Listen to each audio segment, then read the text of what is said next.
Hi, everybody. This is another episode of History 102 with me, Rudyard Lynch, and our co host, Austin Paget.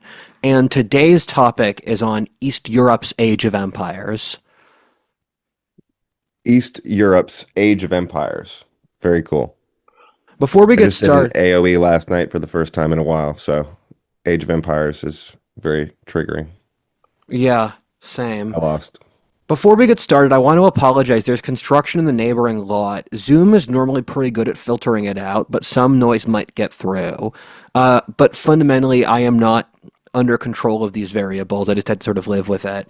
Um, and I thought of that video game too when I named this video, where I think Age of Empires was uh, a seminal moment for an entire multiple generations of men.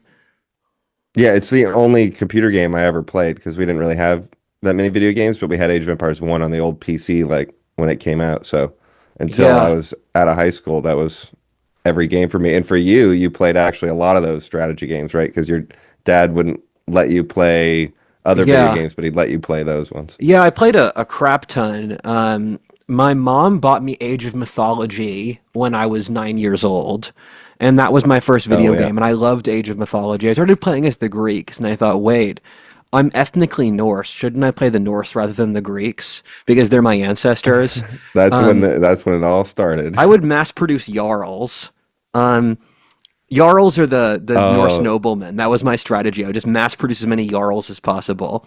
Um, I never got to get that game, but I saw the trailer and it yeah. looked like the most amazing thing ever. It was awesome, including Arcantos the Atlantean, who is a quite Chadley figure.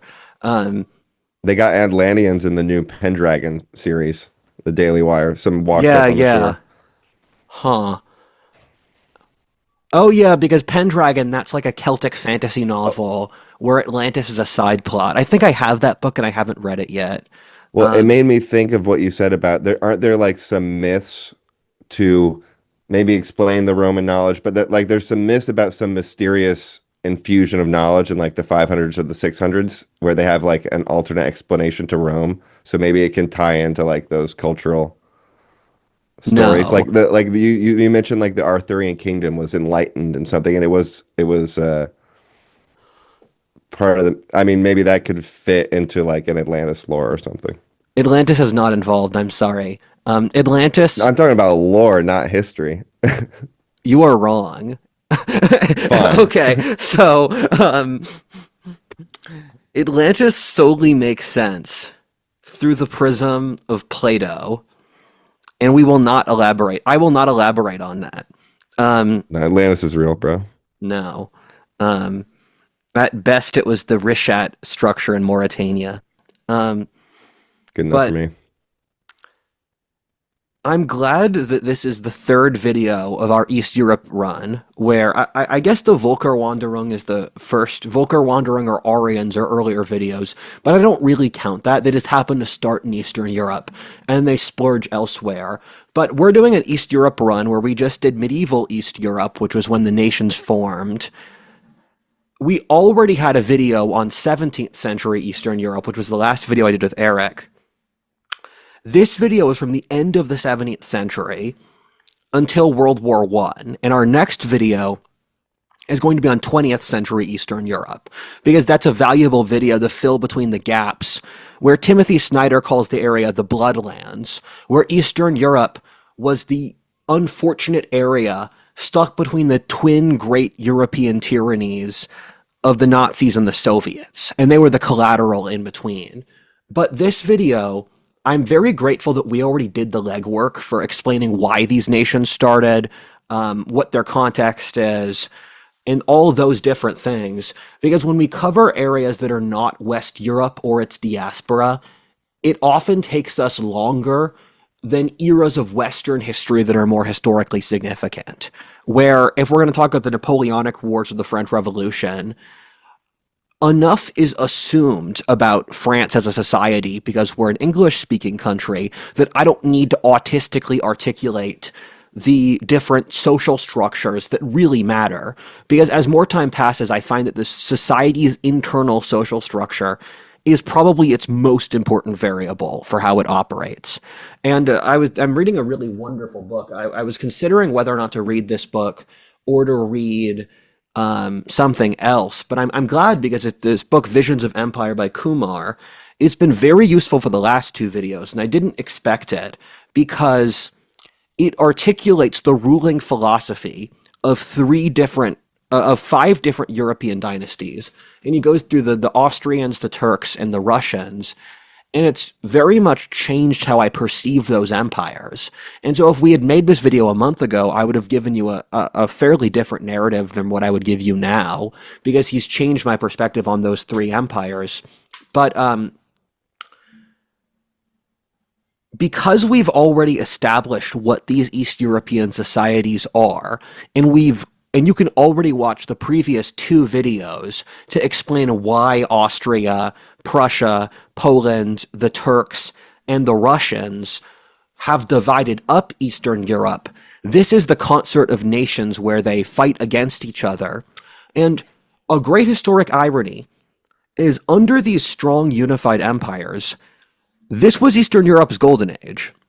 It wasn't look like it compared to Western Europe, because in this time period it was a widely known thing among everyone that Eastern Europe was on the rise and it would eventually displace Western Europe, where one of the biggest causes for World War I was the varied speed of industrialization in Eastern Europe, where everyone was scared of the Russians industrializing because an industrialized Russia could take all of Europe. But the Germans were also industrializing, which scared the British and the French. So the British and the French wanted a war against the Germans, and the Germans were also they were developing their Eastern European area later than their Western. There was a West and East Germany even before the Soviet division. And then the Germans were in turn scared of the Russians developing. And so at the start of World War I, it didn't appear like this was the end of Eastern Europe's golden age. It felt like it was the start. But then the rise of totalitarianism throttled that. And we will not get into that in this video. That belongs to the next video. But Eastern Europe was unified under these large empires that were the most tolerant this region has ever had with complex societies, because you can't judge complex and simple societies by the same metrics. A tribal people of 500,000 will have completely different rules than a developed society of 20 million. You have to go through a seismic shift in social structure between these two. And so after evolving into becoming advanced societies in the late Middle Ages and early modern period, the Age of Empires was the period when Eastern Europe was the most tolerant of religious and ethnic minorities. It had the highest degree of free market and capitalism. It had the largest geographic extents, the highest degree of scientific and intellectual cultivation, and the greatest importance in the world. And it was held together by these cultivated imperial elites who were pulling ideas and technology from Western Europe and then trying to implement it across Eastern Europe. And a metaphor that was consistently thrown around in Russia at this time is that Russia was a nation that was colonizing itself. And Russia did this more aggressively and brute forced this more than a lot of East European countries. But across Eastern Europe, the lingua franca, lingua franca is Latin for the French language. The French language of Eastern Europe was the French language that the East European nobility would speak French at the dinner table. They'd have French chefs. They would indulge in French culture. And so oftentimes the Turkish or the Russian or the Prussian or the Austrian nobility would converse with one another in French, not their native languages. It's funny because the hope of Eastern Europe existed around the same time that France still had this idea that they were the dominant cultural sphere and would continue to kind of accelerate in that way. It's interesting how those two hopes are a little bit tied together, at least in as far as Eastern Europe goes. The way to start, I'm going to start this video, is there's three conflicts that form the beginning of the the beginning of this time period that will ultimately end in World War I. This is East Europe's l'Ancien regime. Those three conflicts are the Great Northern War, the War of Spanish Succession, and the Turkish defeat of the Ottomans. And this is the bookend for the end of the 17th century East Europe podcast. And I made a distinct podcast on that topic because the 17th century, much like colonial America, was the period where where by and large the governing institutions of East Europe was formed. That was when Prussia, Austria, Russia, whatever the rest, you'll get to know them. That was the time they were solidified. And so a real tipping point was when the Turks tried to seize Vienna in 1683 and they were defeated. And then the Austrians used this to conquer a significant amount of the Ottoman Empire. And in 1683, the Ottomans were a genuine threat on Western civilization. But this was the last time this ever happened, where the Ottomans went through a process of decline that was more complicated than just a pure decline, and we'll get to that later. But 1700 was the last time that the Ottomans could consistently be seen as a real aggressive player. After that, they were purely on the defensive, and the Austrians fought that war really well, where within a few years of driving the Turks out of Vienna, they seized all of Hungary and Transylvania and everything north of the Danube. And this changed the character of the Austrian Empire, because it flipped from the Austrians being the sort of titular father of the Germans to them instead becoming the governors of a huge Eastern Empire. And beforehand, Austria's big role was we block off the Turks and we try to unify the Holy Roman Empire into a single German empire. And this had failed in the 30 Years' War, which forced a reassessment, because even with the Spanish and the global empire, the Austrians could not take Germany. But they gained these enormous victories in the East. And one of the things that Kumar has changed my opinion on is I used to see the Austrians as sort of decadent and sort of like low energy. But the point he's made, and Peter Turchin speaks to this too, is what the Austrians pulled off was insanely impressive. You just have to stop seeing them through the lens of Prussia, where Prussia, at the time, Prussia was called the Sparta of Germany, and Austria or Bavaria was called the Athens. But by that logic, Austria might have been the Macedonia. It's the place that the fringe territory that conquered out the huge Eastern Empire. And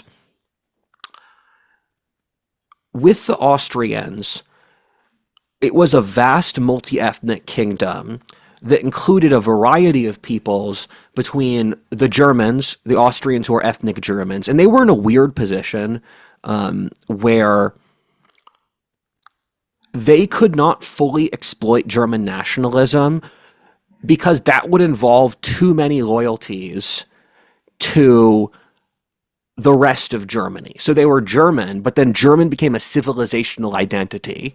And the shared thread across all of these imperial peoples was, except for the Prussians, the dominant ethnic identity became fused with the ruling government, in many cases backstabbing the original population that formed that ethnic identity, and this was less pronounced in Austria than Russia, where because for the Austrian Empire to hold together, you had to have a German culture that Hungarian, Croat, Czech, Polish people could learn to speak German and work in the imperial government.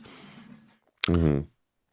It meant that the German Austrians could not be proudly German lest it butt heads with the sort of German imperial identity, if that makes sense. And that happened in every major one of the East European empires. And what were some of the differences between the imperial identity and maybe one example of local identity? Or where would that come into conflict with a political issue? I guess you can imagine anything where they were opposed, right? It's less exacerbated in Austria than other empires. In the Turks, as an example, the concept of being Turkish is a creation of the early 20th century. It was an ethnic identity, but Mm. you were an Ottoman if you were an ethnic Turk, because the ethnic Turkish identity was routed through the emperor.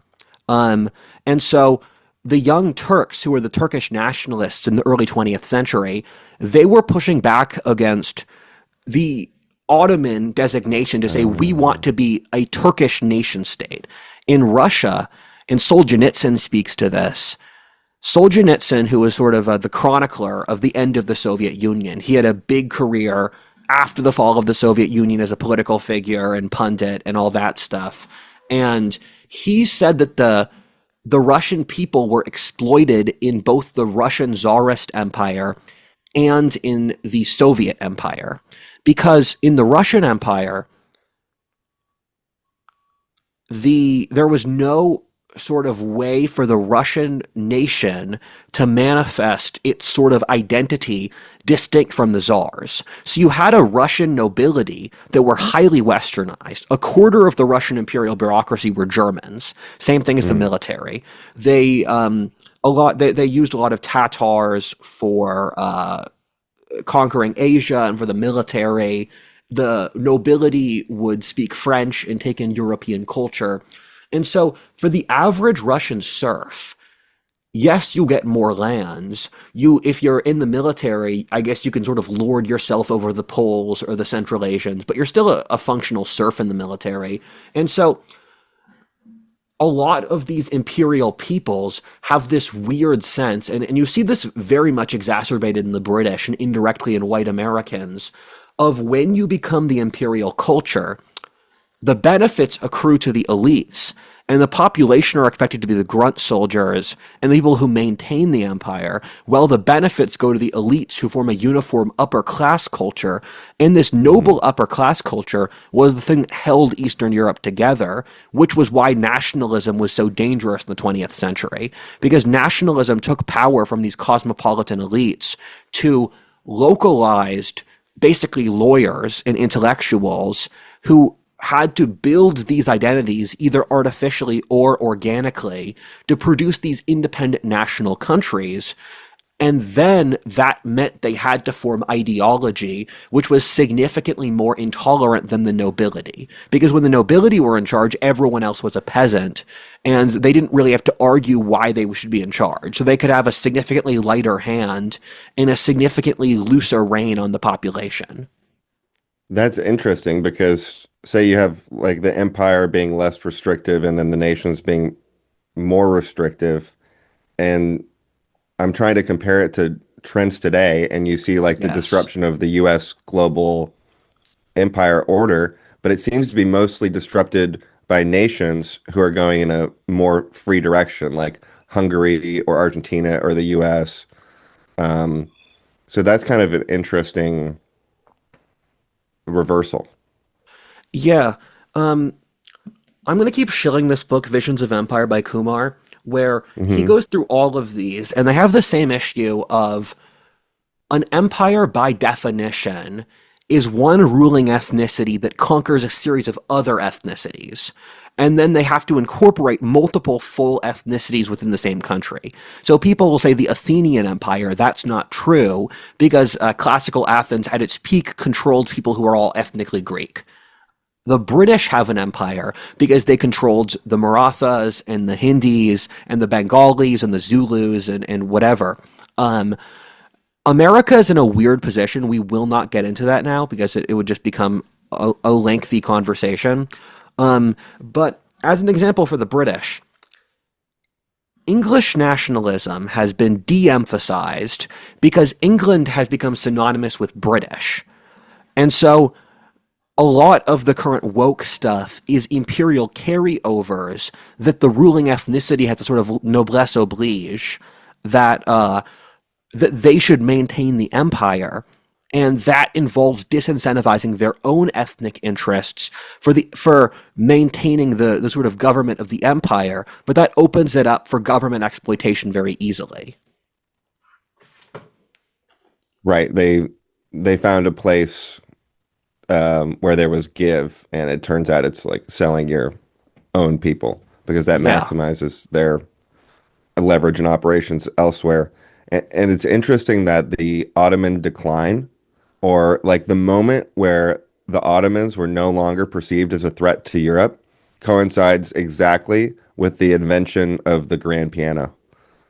Because when you Really? have the, yeah, when you have the tech, if you have the technology to make a grand piano, you can probably totally outclass them in weapons technology and logistics and Yeah. infrastructure. And like that's the point where the the technological gap. It's an interesting kind of marker of it because a grand piano is really complex. It's kind of like if you have fancy electronics, well, then that can be used in a drone or something. Yes. Um, Good transition because Austria was the world center of music, with Mozart being the most famous example. And Mozart, when he was alive, there were still people who remembered the Great Siege of Vienna. And that's how rapid a transition this was, where when Mozart was a popular musician, Austria was a great power, and he was part of an entire ecosystem of classical music that there was there at the time. But we don't sort of put the pieces together that the 18th century was the child of the 17th century. And Austria, as I said before, was a multi ethnic empire. They had ethnic Germans in Austria.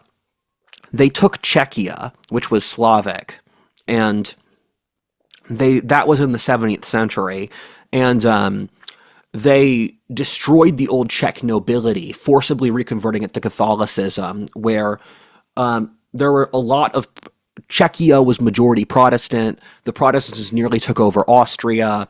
The Protestants were dominant in Hungary. So you had an entire belt of Protestants across Central Europe that the Austrians crushed because the shared thread of the Austrian Empire was Catholicism, because the Holy Roman Emperor took his title from the Pope. And most Germanic societies in Europe converted to Protestantism. The Austrians were the exception, and the Habsburgs, the ruling family of Austria, they were the people who stopped the Rhineland and Central Europe from converting to Protestantism, which they would have organically. And there was this period after the end of the 30 Years' War when the Austrians had to unify their entire empire. And so they crushed Czechia, and Czechia went through a process of basically decommercialization under the Austrians after they had to crush them in the 30 Years' War, where they would bring artisans and technology and that stuff to Austria. So Austria became wealthier than Czechia artificially. And on top of that, Austria was one of the most early adopters of the Industrial Revolution. If you look at sort of charts of places that made the first factories and steam mills, it's England, Belgium, the Netherlands, and then Vienna. Because the Austrians were keeping track of this stuff, so they'd bring in experts from Belgium or the Netherlands to industrialize Austria early. And the Austrian Empire was weird for having a muddled industrialization, where Austria and Czechia were industrialized. The rest were by and large not. Where Hungary is a really interesting story, as well as Croatia, because through conquering everything out to the Danube, where they had Transylvania, they had the northern part of Serbia, and then the Turks could hold them off from the late 17th century until the mid 19th century. And when we're going to talk more about the Turks, where we have a sense that the Turkish Empire was decadent and declining, but the more you study this, it's genuinely impressive the Turks made it to the 20th century. And there were periods where they could hold their own against the Europeans. And for getting this Eastern Empire, the Austrians had to cooperate with the Hungarians. And this was an issue because as of now, it's quite funny that the areas of the Austrian Empire that were under Austrian governance look back very fondly upon the Habsburgs, where if you go to Krakow, as I have, that's their favorite period of the modern world, because the Austrians were way nicer to them than the Germans or the Russians. In Bohemia, it's the same deal. In Austria, of course, they love the empire. And then they had to work through the Hungarians in the other half of the empire.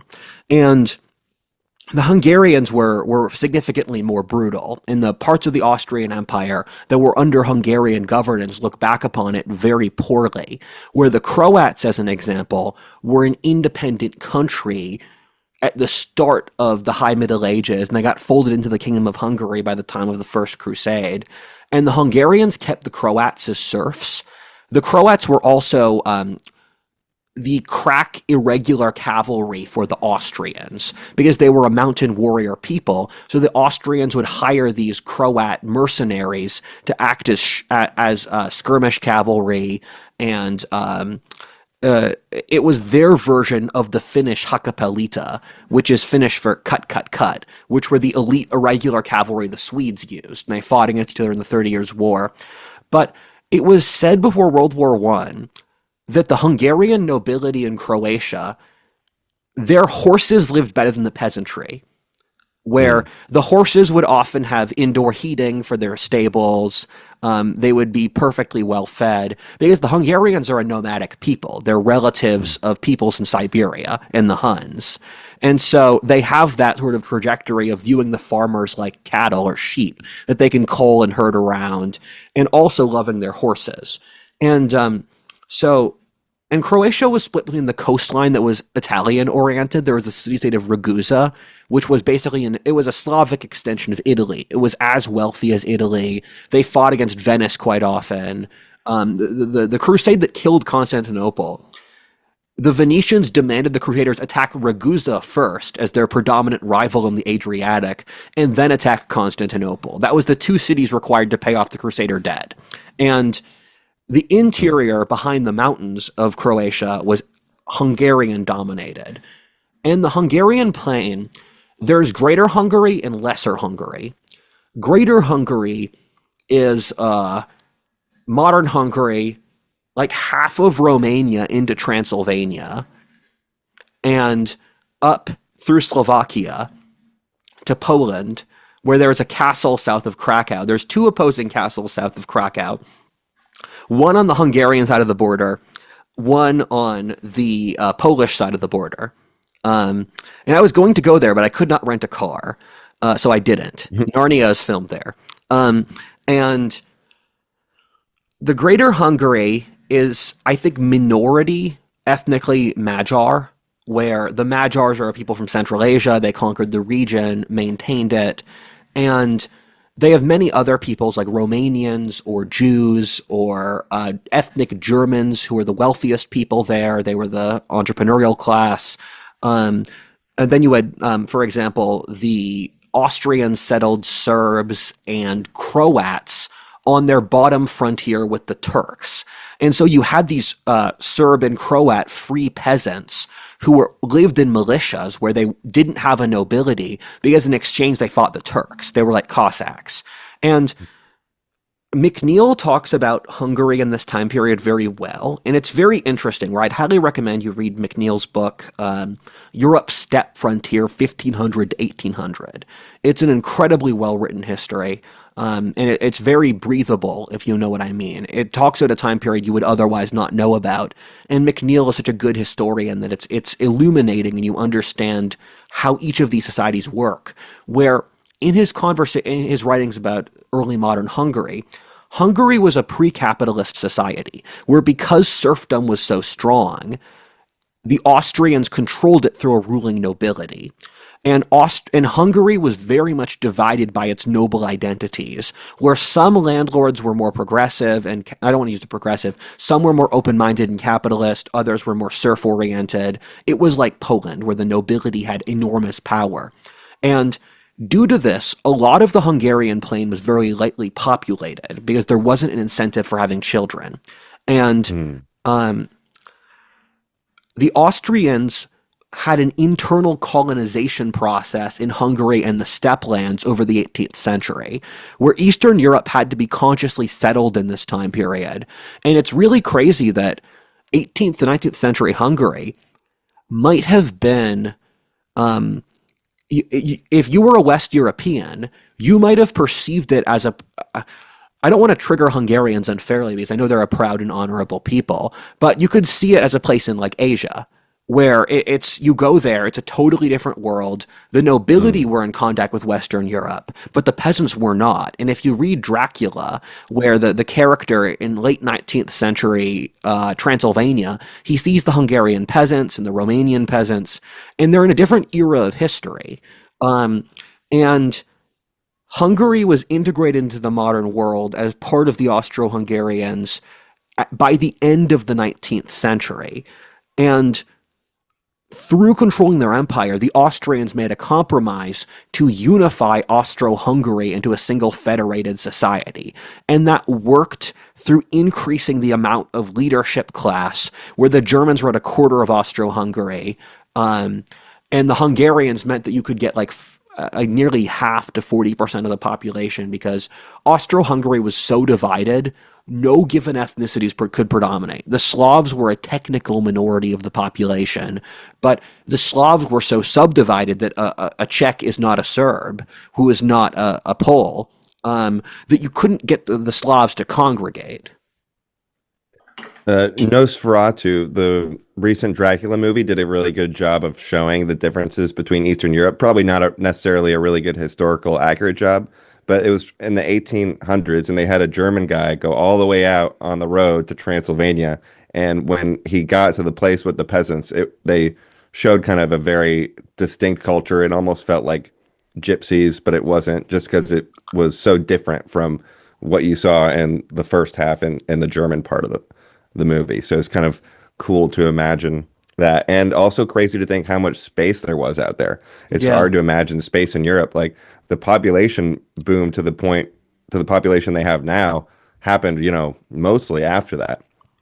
Um, so yeah, that's pretty crazy, and it's interesting that the Germans settled it all because I guess, they were better settlers, right? You said Eastern Europe was lightly populated. Maybe it was largely unstable. Maybe they had less long traditions of building sophisticated settlements. And so it's the same as like today. If you have skills and you can build and you can create wealth that enables you to settle, you also have excess population from a diaspora. One of the ways American expats go abroad is they have some sort of skill. They're like setting up a greenhouse in Thailand, or they're Yeah. doing X, Y, and Z. So yeah, it's all very similar. An interesting element here is that these empires encouraged multiculturalism, where Mm. Poland invited the Jews in from Western Europe. Because during the High Middle Ages, Poland was lightly populated, and the Slavs were by and large not merchants. They were reliant on minorities like the Jews, the Armenians, the Germans, and the Greeks to be merchants, while the Slavs were either the nobility or the peasants. And so Poland-Lithuania was the country on earth with the most Jews. You had Jews in Greater Hungary, Vienna, Czechia, across the entire sort of Central East Europe. And the Jews were tax collectors, they were money dealers. They were all of the jobs that the Polish-Lithuanian nobility could point at the Jews and said, hey, we're not the ones exploiting you. It was a Jew who did it. And Hmm. so the Jews got a very bad reputation, and they lived in their own worlds. Where if you went through the life of an average Jew in the early modern period, um, they would practically never interact with Gentiles. They had their own walled compounds. They had their own legal system. They were governed as a distinct nation. Where in the pre-modern period, or until like World War One, a nation was an ethnic identity. It wasn't a national identity. So these different sub-ethnicities inside these empires would have their own distinct legal codes, and often, if they were a conquered people, they routed their governance through religious elders. And so that was really big in the Ottoman Empire, where the guy who, if the Ottoman Sultan needed to talk to sort of the representative of the Greek community, he would talk to the head of the Greek Orthodox Church, who was actually a figure of profound respect in the Ottoman Empire. Um, and and so that was true in a variety of these peoples, where ethnic identity was often routed through religion. And so in the Austrian Empire, that was Catholicism. Um, Prussia was weird. We'll get to them. In Russia, that was orthodoxy by converting to the Orthodox Church. Even if you were an ethnic Asian or a Pole or a Lithuanian, you would be Russian. And The thing with this book is it emphasizes the multicultural nature of these empires, which I think is fair. I think it's colored by this era of history, though, where we have the multicultural empires, and I've read other histories that have spoken about these empires as ethnic projects, and I think both of them are fair in different contexts. And we'll see that over these empires, where Russia especially went through Russian nationalist phases and multicultural phases, and it would oscillate between them like 3 or 4 times just over the 19th century. And so when you're looking at these different empires with the settlement of Greater Hungary and the grassland on the steppe, a lot of it was settled by ethnic Magyars, who are the native Hungarians. Not the native ones, but they're the ethnic Hungarians. They arrived in the 9th century. Parts of it were settled by ethnic Germans, by Serbs, and I've seen maps of the Balkans in the 19th century, and it's just staggeringly insane. And it's true of all of Eastern Europe, where if you look at the map today, you can think, why is this a country? And there's often a reason why it's a country. Why is Slovakia a country? Why is Bosnia a country? Why is Macedonia a country? However complex you think Eastern Europe to be now, it was so much more in the 19th century. The mouth of the Danube River was inhabited by Crimean Tatar peoples. The Crimean Tatars are descendants of the Mongols. They are now practically extinct. And because the Russians genocided the Crimean Tatars and the Circassians, and then they moved to the Ottoman Empire. And Hassan Piker and Cenk Uyghur are actually half Circassian Crimean Tatar, not ethnic Turkish. No way. They're part Mongolian? Yes. So the Trying to reason I invade the West paused again. is the Crimean Tatars are so ethnically Turkic that they're not really Mongolian. They're you know how Latino or Arab is a term for an ethnic identity that transcends race? Yes. The Mongols did that too. It's just they got utterly steamrolled by the Russians, and so the little remnants you pull together are small. Between the Moguls in India or the Crimean Tatars or whatever, and or the Hazaras in Afghanistan claim descent from the Mongols, and so you have a variety of ethnicities across this region of the world, and they were sort of a part of a biological ecosystem where Eastern Europe did not form nation states like Western Europe, it formed empires. And because the empires were unified around the shared monarchy, you had these weird biological ecosystems develop under the assumption of a shared monarchy. So in Russia, for example, the Germans were predominant in the military and in the civil government and in a lot of the merchant classes. The Jews were dominant merchant class, and the Germans predominated in parts of Ukraine, out by Kazakhstan a little, the Baltics and the Teutonic Knights, splattered across Germany, in Russia.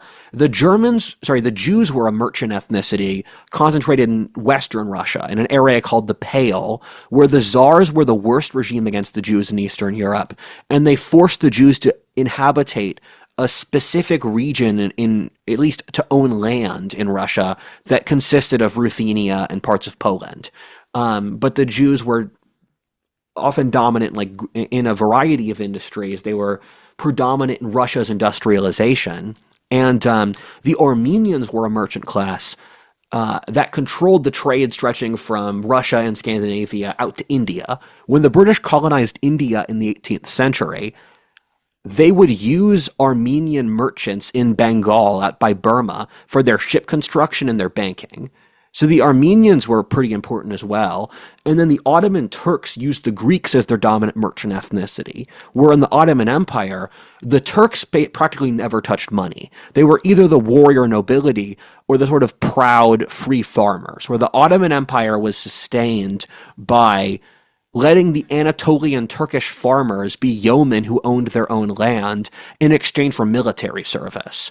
So the Arabs have been cowed by centuries of tyranny. The Balkan peoples had been successfully sort of castrated.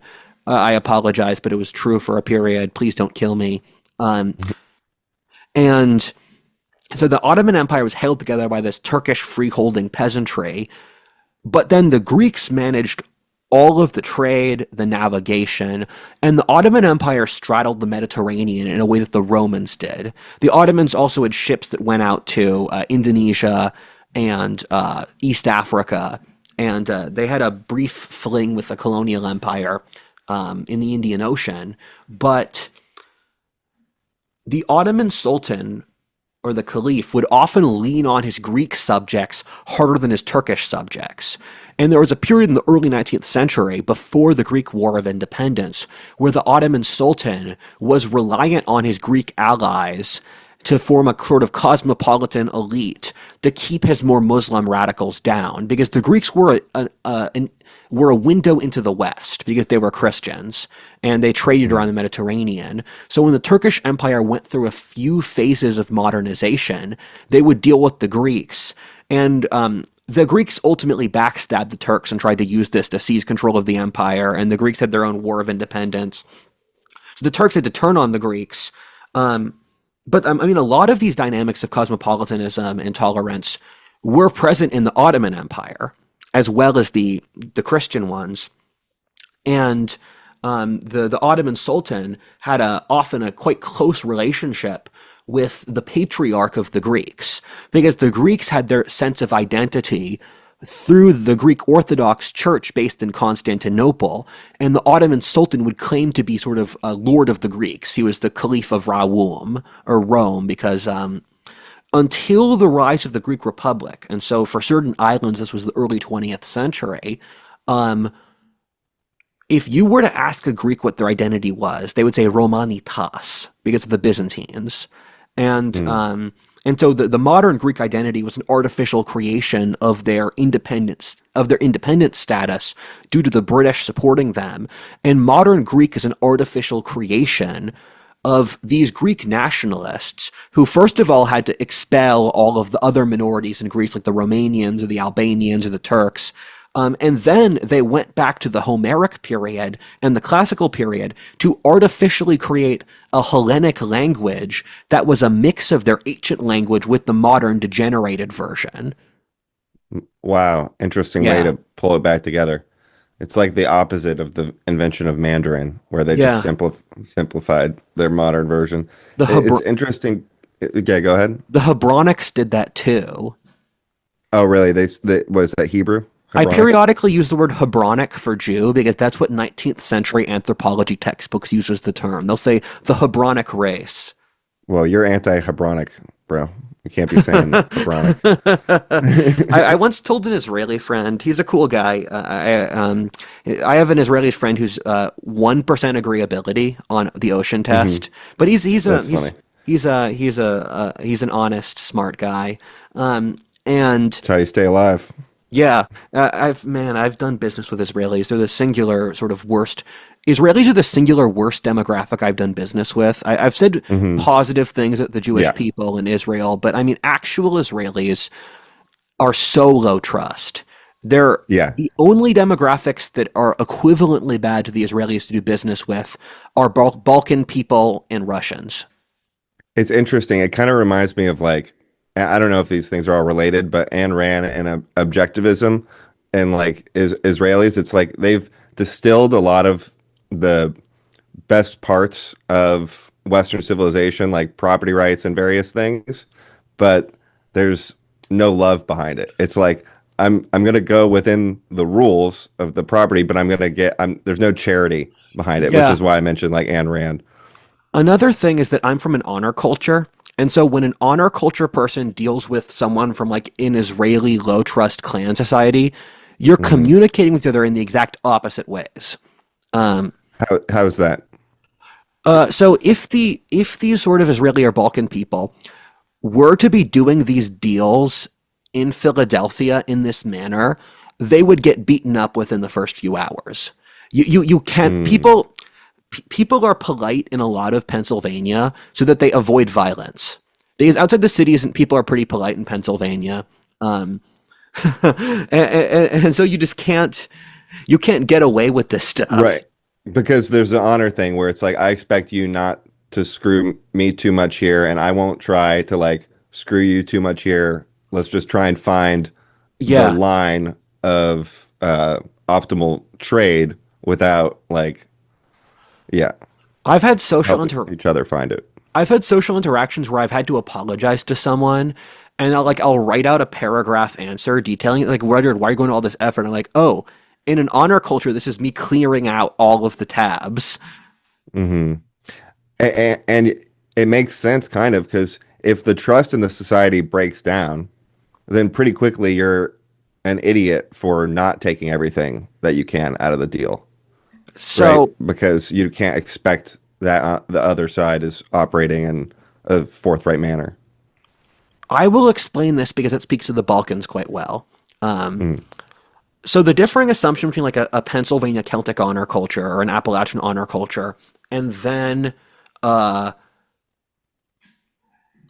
the Balkans or the Levant is in the Celtic honor culture, and this speaks to the older European pre-modern current, is you are polite and respectful because your society is based around war bands. And the war bands bleed into corporate structures, which Mm. operate, the Western corporate structures are descended of the pirate structure. Um, Mm. because our merchant class were originally Vikings and pirates. And so you are polite because you operate in a society where your current war band could fail, and you will need to go out into society in order to find a new one to hire you. And so Mm. honor and mutual respect and politeness exist in these societies because there is a passive level of social trust that you need to have to jump from project to project. It's why de Tocqueville, upon visiting America, said that our defining cultural trait was the ease with which Americans socially organize. He said Americans will form a Fascinating. company, break up, form a social Hmm. organization, break it up, immediately do it. And he said in France, you're tied down by your social class, your sub-region, your dialect. And so people will organize according to their localized group that they grew up with, while Hmm. Americans will just meet new friends and move to a new city. And he said this was America's best trait. And he was concerned that the atomization of democracy would break it down. He said that that would be the death of America. Um, and with when you're looking at the Levant or the Balkans, they are creations of the sort of firstly for the Middle East, for the Fertile Crescent region, the corrupt regimes that came out of the fall of the Mongol Empire, because the Middle East was so burnt out that these very low trust regimes showed up that would just steal everything. And so in the Levant, for example, the tax collectors were so brutal that you would flee to the hills and the secluded desert to avoid having them take your stuff. So the Levant has developed this culture that's highly clannish and oriented, and clannish and parochial, where if you go to Lebanon, and I have not been to Lebanon, but I know people who have, every little area of Lebanon has their own very distinct clan culture because in the absence of sort of with this extractive system, the only people you can rely on are your relatives. And so this is the process that occurred in the Balkans, but not the rest of Eastern Europe. Because in the Balkans, they were under the same Turkish structure. Mm. And when the Turks first conquered the Balkans, they were often greeted quite positively. And I say this so that only I may have the death threats. You got. I am agreeing to take the. I'm not agreeing to this. Sorry. But when the Turks first conquered the Balkans, they were seen positively because they got rid of the local nobility, where the local nobility was often quite oppressive. You also had religious differences with Catholics and Orthodox and others oppressing them. So the Turks removed the local nobility, which the peasants liked, because the Turks radically lowered taxes. What then happened is the Turks replaced the local nobility with their bureaucratic governing class, like the Janissaries, the Sifahis, and they were able to pool the Mm. best Balkan talent through the Janissary system, where they would steal young Christian boys, bring them to the capital. I would say in a straight way, but I don't actually believe that. And then train them to be the shock troops for the Ottoman Sultan, because the Sultan required Christians that he could use against the Muslims who lacked the clan loyalties that the Muslims had inside their own society. Mm, But classic. with it's classic, especially in the Muslim world, but with the Turkish solidification of the Balkans and the rise of a new bureaucratic nobility, that the Turks would assign your position, much like the Russian Empire, that the Balkan people lost their localized structure of leadership. So them removing the nobility was a disaster, because in Eastern Europe, the nobility were the culture, they were the leadership, they were the education, the art, and these fossilized the Balkans in a Middle Eastern level of development versus the rest of Europe. And the Balkans itself has potential that they have reached in earlier eras of this history, but the Ottomans hobbled them sort of unintentionally. And by the end of the Ottoman Empire, they were profoundly corrupt and exploitive, because the centralized government had worn down, so that the Turks, as an example, would hire these tax collectors to just say, give us what we need. We don't care what you do to attain this, which is one of the most exploitive systems, where the Turks would say, like Rumelia, we're your tax collector for Rumelia, we need 50,000 dirhams. We don't care how you attain this. So the tax collectors become these highly parasitic elites. And the Ottoman Empire was also dependent on highly constrictive guild structures, which the Greeks and the Armenians and these peoples controlled. And so when you look at the Balkans and you compare it to a place like Israel, the shared thread, exploitive government with tax collecting system like this, causes entrenchment of hyper-local identities that don't talk to each other, and they become super parochial and low trust, where you could hypothetically have unified all of the South Slavs into a single identity, but it was Yugoslavia was too late. Yugoslavia was held together under Tito's iron thumb, and it was already past the point of ethnogenesis. But the reason that you have Fyrom and Bulgaria and Serbia and Bosnia all next to each other being Slavs, but they don't get along, is partly the establishment of the Byzantine churches, and secondly, because the Turks removed local leadership, the only social organization was hyper-local. So when you force these countries together, and they actually had to talk to each other, they're like, wait, we haven't really spoken to you in centuries. You guys are really weird and not like us. Right. So the Balkans is kind of what would have happened to Eastern Europe if the rest of Eastern Europe didn't have those empire forces or Yeah. multicultural empire forces, Yes. which ties back to an earlier thought I had about the scale of everything, because maybe it's weird for a modern person. You think of people in those regions with strong identities back in the 1700s. Why would they tolerate a multicultural empire then if like people are mad about it now? And well, the scale is totally different. And like you said, why were all the expert classes foreign and various things? Is because the scale was just like these small villages spread out that would be like a day's travel between each of them. There's no cell phones, there's no internet. So it's a totally pre-modern world in terms of the scale. So there's no Yes. traction there. The other thing is that the imperial elites genuinely govern the populations better than what came after. And so for most people, it was tolerable enough. And one of the things Kumar talks about is that at the start of World War I, the Austrian Empire was a sort of loved institution by most people of the empire, because it was understood that the Austrian Empire was basically the highest form that this area of the world could reach in that context, where it was wealthier, it was more tolerant, it was more cultivated. And so the different peoples of the empire understood that they had a shared place inside this broader structure, in this almost Catholic sense of we are part of the shared church. And in the same way that Catholic societies in general tend to collapse into hierarchy and silly bureaucracy, that happened to Austria. And the issue Protestant countries tend to run into is radical. I don't like the term individualism, but I'll use it here, of my truth. Protestantism can culminate in trans, Catholicism can culminate in the EU. And the thing with a lot of Catholic societies is the Catholics are often too good at social engineering because Catholicism maps onto the human condition pretty well, where if you have a Catholic society, there's something for the intellectuals to do, there's something for the mystics to do, the king, the peasants, there's holidays and festivals. And Catholicism is less rigid than Protestantism. The thing Catholic societies do is they're very good at domesticating their own populations because it's a pleasant enough social structure for everyone involved.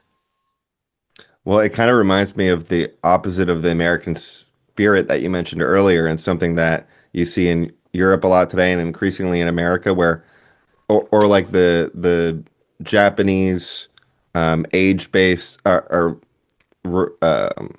father, son, Yeah. grandson based guild structures they're always kind of looking for a situation that's stable in which things won't have to change forever. Some sort Yes. of like expected, and then you freeze. So basically the things you're mentioning here is like ice, water, and um, gas or evaporated water, steam, um, because you have the Catholic, right, which can't change, and you see the flexibility of Protestantism with as being water, and obviously that can go into like complete subjectivity, which is meaningless, which is like steam. So people would often only point to the steam when water is probably the best of the three options, unless you want a cold drink. No, I'm just mentally processing it. That's you're going hard into alchemy thinking. Um, yeah, I mean, I always prefer water because water is a liquid, it's a solid, and it's an air under different context. Water is the ultimate thing because it can change its form depending on different contexts. Um, No, I guess I meant liquid. Yeah, I mean, I like water best in liquid form. uh, no, I'm think I need to have a joke there, and I don't actually have a joke. It's just disappointing. Um, there was a concept of the Austrian idea, and this was formed especially so after uh, Germany created a counterpoint that the Austrians to justify themselves against, where the Austrian idea was sort of civilization and cultivation. And I didn't even realize until recently how intellectually important the Austrian Empire was. You have so many thinkers, and I won't even do this justice, but because there's probably five times as many. But Hayek was an Austrian School of Hmm. Economics. Sigmund Right. Freud was an Austrian. Adolf Hitler was an Austrian. Um, there I was was going to ask about Kafka. that. Hmm. Kafka was an Austrian. Austro-Hungarian intellectuals. Um, I was going to ask, like, because I always kind of wondered in the past, as a German nationalist, did being Austrian kind of hurt Hitler at all, or did it actually help because they associated it with this kind of positive Austrian Empire that might be like the way Germany should have been run or something? So it's useful to see Hitler as a rejection of the Austrian Empire, and because he was from Austria, he was from quite near to the town. I believe he was near the town of Fucking. There was a town in Austria called Fucking, and he grew up Hmm. somewhere close to it. He was all right in the border, and uh, he went to Vienna.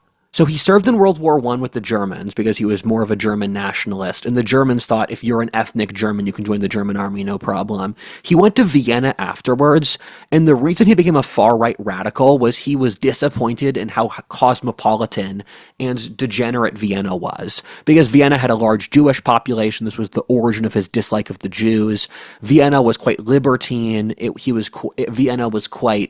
Vienna was one of the great European centers of all varieties of culture.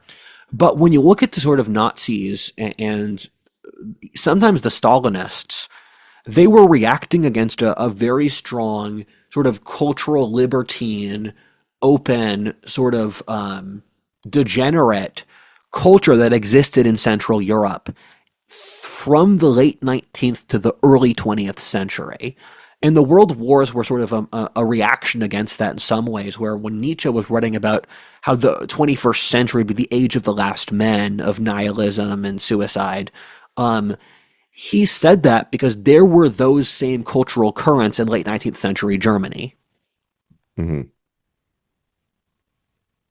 Yeah, it's all very similar stuff, and they were also poor and just saw kind of society collapsing all around them, which is funny to think about because it's kind of like the US right now where you see things collapsing. But even in the 30s, Germany had kind of potential as the premier manufacturing location in the entire world, kind of like the same potential that we have now. Even in the Yeah. midst of things falling apart, if we decided to turn things around, we're actually in the best position to do so by far of anyone in the world.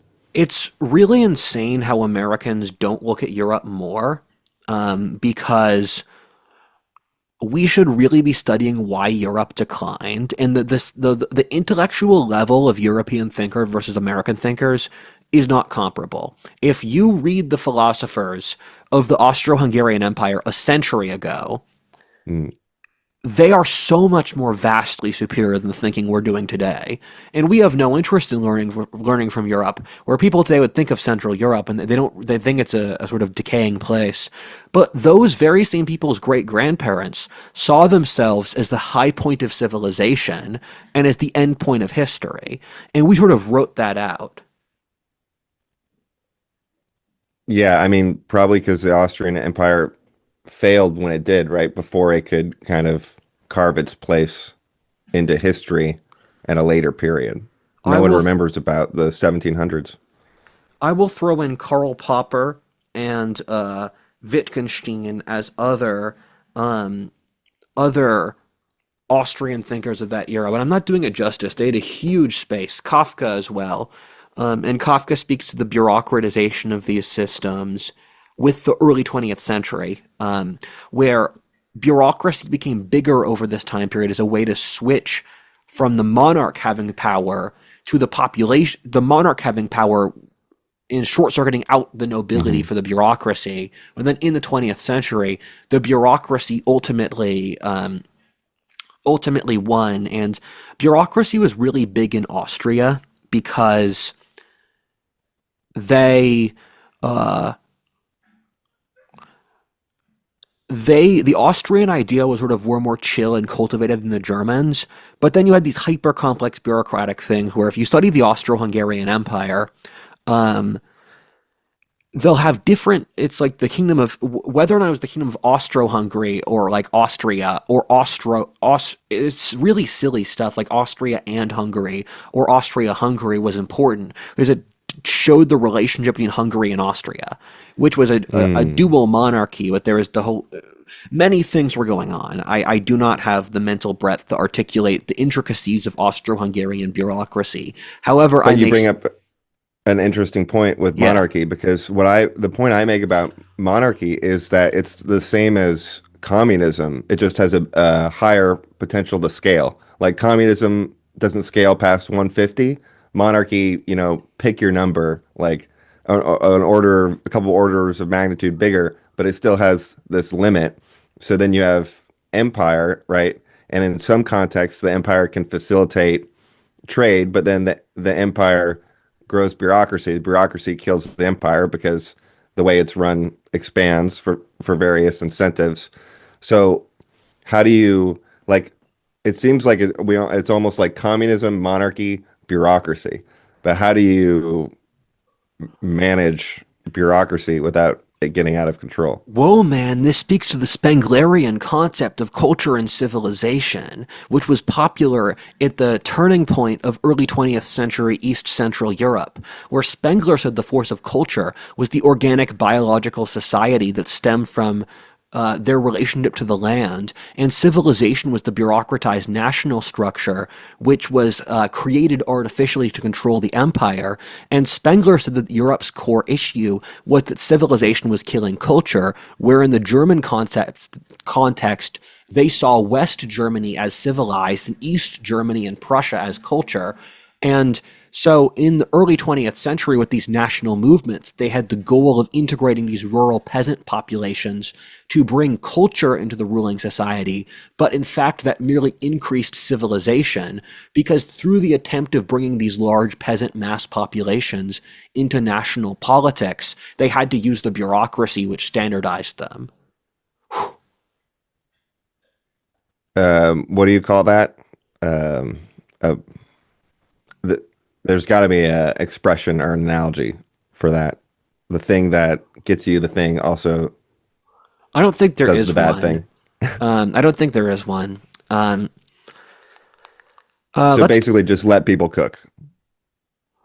The point I illustrated is too complex for me to understand without a flowchart. Let's pause and then come back right back. Perfect. To finish off the Balkan South thread before we go to the two other wars at the start of this time period I'll use to explain the dynamics going on. Firstly, is there's a tendency to sort of to see the Austrian Germans as decadent and kind of lame. I don't think that's justified given, and Peter Turchin speaks of this as well as Kumar, how impressive it is that the Austrian Germans held this many other ethnicities together under their empire for centuries. Because when you look at the Ottomans and the Austrians especially, the crazy thing is they made it to the 20th century, where the Ottoman Empire existed at the same time as Warner Brothers Film Studio around World Mm. War One, and and they were able to hold together because their elites weren't stupid. Where the Ottoman Turks, as an example, they went through multiple pushes to modernize, and they ultimately failed. But they had a big push at the end of the 18th century to modernize. They several over the 19th century. They were fairly tolerant. The Wahhabis or the radical Islamists were formed because they saw the Ottoman Empire as too degenerate and too cosmopolitan and not Mm. radical enough. And the Ottomans did have to lean on the Muslim part of their empire later as they lost their Christian possessions, which made them more Islamic. Mm. But then even by World War One, the Ottomans had already modernized their military. And if World War One hadn't destroyed them, I think the Austrian Empire and the Turks might have survived. The Yeah, because no matter how increasingly Islamic the Ottoman Empire was, their fundamental operating model was outside of that. That was just like an appeasement strategy so they could do their yeah. thing. The other thing is the Arabs are such poor fighters. I think the Turks could just beat them, and I don't think the Turks would let go of power. I mean, Arab militaries practically always lose. Um, Mm. Israel, Israel got Not Palestine against war. India. That's not Arabs. That's Turks and Persians. There's a Fine. difference.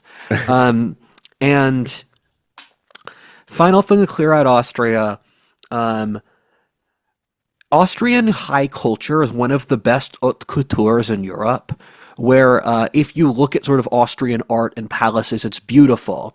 And they were a center of European culture, where the highest form of German cuisine is Austrian court culture, where they developed their own form of German cuisine around the court of Vienna, where Vienna was one of the great European centers, which was artificially created by Austria being at the middle of an empire. And so Mm. there were periods when people like Adolf Hitler and Sigmund Freud and Stalin and a few others, I believe Einstein was an Austrian, they were all in Vienna at the same time.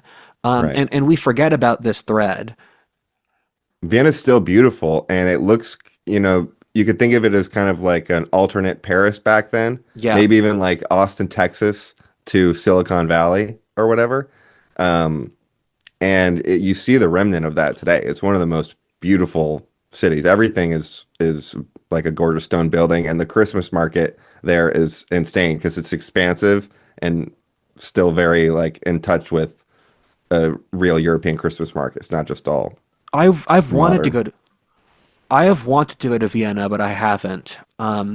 And their empire was maintained more by marriages than by actual warfare. And so Hmm. Marie Antoinette, the French princess at the time of the French Revolution, she was Austrian, who was married to the King of France. Um, and Right, because it was the center of like the European nobility inbreeding, with so many of them yes, came from Germany. and the European nobility were German. The ruling families of Britain and Russia at the end of World War, at the time of World War One, were majority ethnically German. The It's so Romanov, weird to think about. yeah, because the Romanov ruling family of Russia, they were 90% German ancestry at the time of World War One, and the reasoning for that was that due to geopolitical quirks relating to the collapse of a unified Holy Roman Empire, Germany had a majority of the ruling nobilities of Europe because you had all of these tiny places like Hesse or Cologne or Saxony or like Baden-Württemberg, Friedland, and you could just, if you didn't have a ruling family, you could pick an obscure German. And so obscure Germans became a greater degree of the European royal genetic pool because if you're the King of England, you cannot really marry the top English nobility because that would be showing favor. You have to marry a German, and the Germans have all these tiny duchies and principalities that can produce royalty who are not attached to local politics. And so if you read the website Ethnocelebs, as I do, I studied the ethnicity of celebrities, and so in Ethnocelebs for monarchies, um, they have European royal ancestry group. The European royals inbreed enough that they have formed a distinct genetic ethnic population that's mostly German. Right. It's so crazy. They should make like a Seven Brides for Seven Brothers movie where some backwater kingdom like in Andorra goes to Germany to capture a princess to make like a no, noble ruling class or even a prince. Just take them. Tangent. The original version of Snow White and the Seven Dwarves is that Freya, who is the Norse goddess of fertility and magic, she wanted to get some nice jewelry from the dwarves, and the dwarves said, "You have to sleep with all seven of us in order to get the jewelry." And That Freya was the was a original huge, story. yeah, and Freya was a huge slut, so she said yes, and she did it, and then she got the jewelry. I knew something was going on in that cabin. Like, you don't just send a young girl away to live with seven guys in a trap house and expect nothing to happen. Not gay. Um, so, second war to explain this time period is the War of Spanish Succession.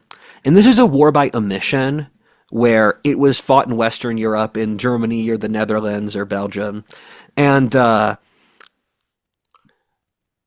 I'm bringing this up because it occurred at the exact same time as the Great Northern War, which was the war where the Swedes fought against Poland, Lithuania, Denmark, Russia.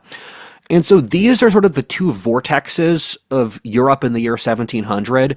Eastern Europe stuck in its own concentration. Western Europe's got its own war. These are both very historically decisive wars where France nearly conquered most of Western Europe.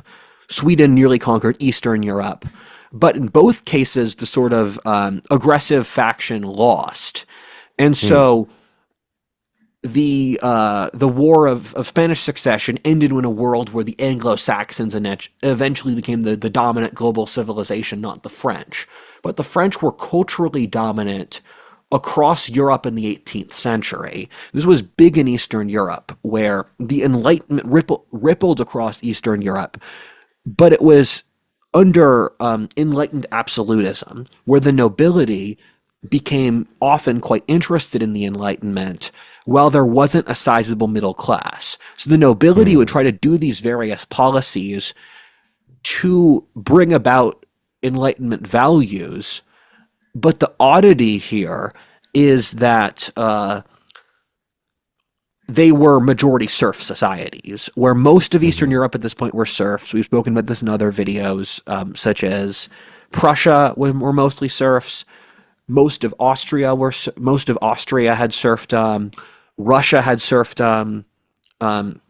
So across Eastern Europe, serfdom was really big, and the nobility would keep these serfs in very oppressive conditions. And so if you look at Frederick the Great of Prussia, he said something along the lines of, "I speak."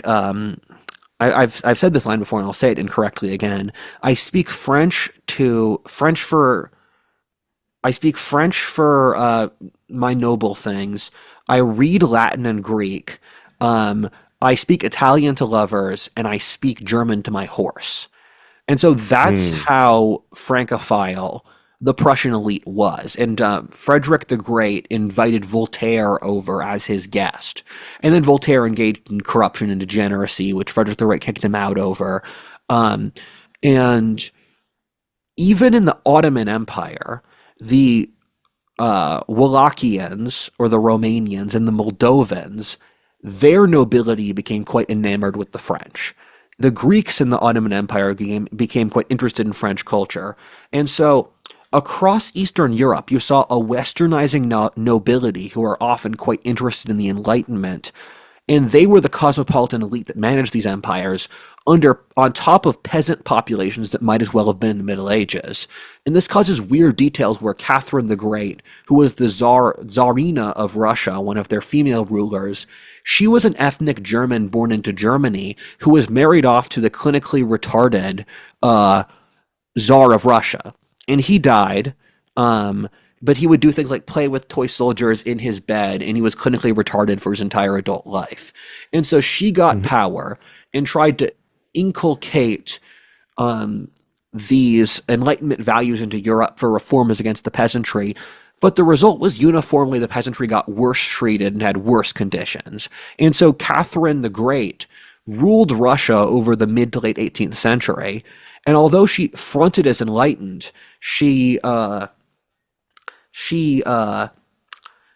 made the peasants' lives worse off. She fought constant wars to Russia's west and south, and increased Russian power. So that at the end of her reign, Russia nearly had a revolution by the Cossacks, who were pushed into serfdom as a formerly free people.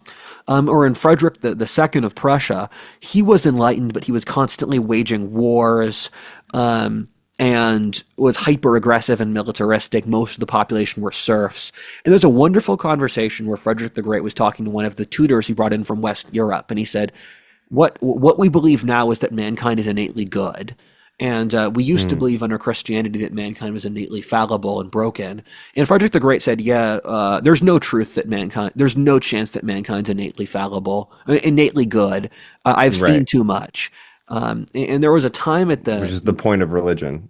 yeah, in the mid to late 18th centuries, when Austria was under the governance of Maria Theresa, Prussia was under the governance of Frederick the Great, and Russia was under the governance of Catherine the Great. So you have two female queens running two of Europe's largest empires, and these were all enlightened despots, and their nobility became quite interested in the Enlightenment and studied these texts and that stuff, and were interested in atheism and agnosticism and the classics, ruling over these serf populations, and these three countries constantly fought each other in these balance of power wars.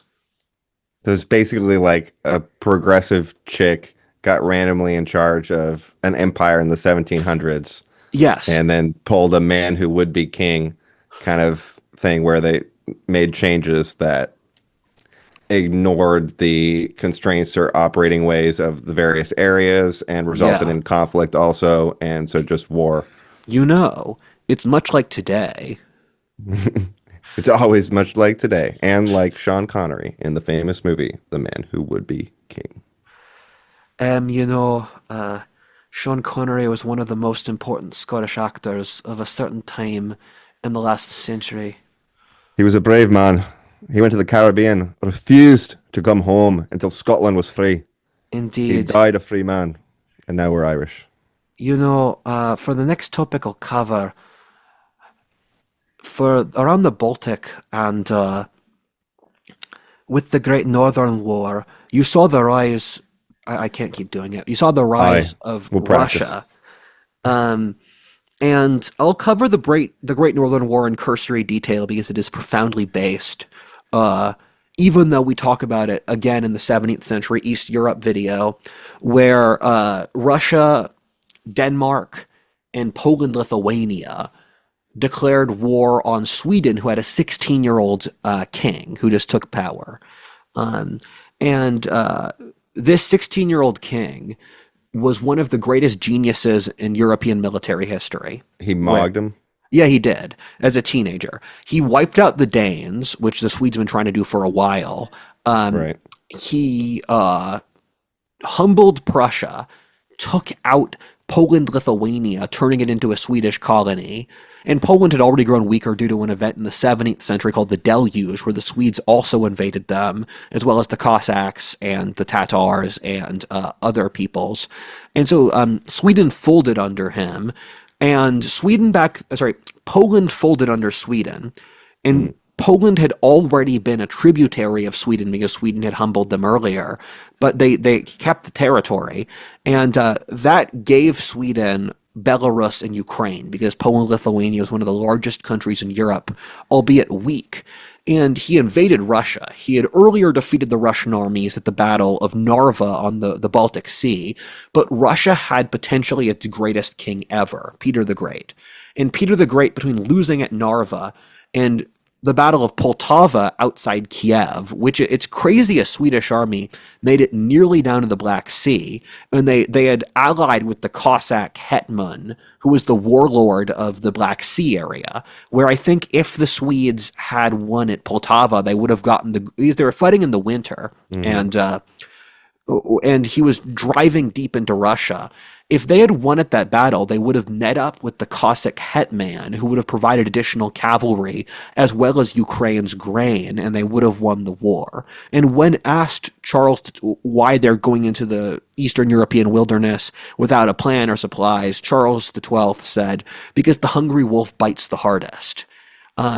And they did the normal Swedish strategy of going up as charging with cavalry and men, like a Highlands charge, against the disoriented Eastern European armies, which used to work where the Eastern European armies had drill training. But Peter the Great had modernized the army with drill, getting rid of Ivan the Terrible's Streltsy, or his musket sort of nobility. And then they beat the Swedish military, wiping it out. Charles XII had to flee to the Ottoman Empire, who were tangentially a Swedish ally, and that kept him in captivity for years, so he wouldn't cause trouble. And then everyone demolished Sweden. And so Right. by the end of this war, Russia had established itself by taking Sweden's coastline, moving its capital from Moscow to St. Petersburg on the coast, which was in former Swedish swamplands territory.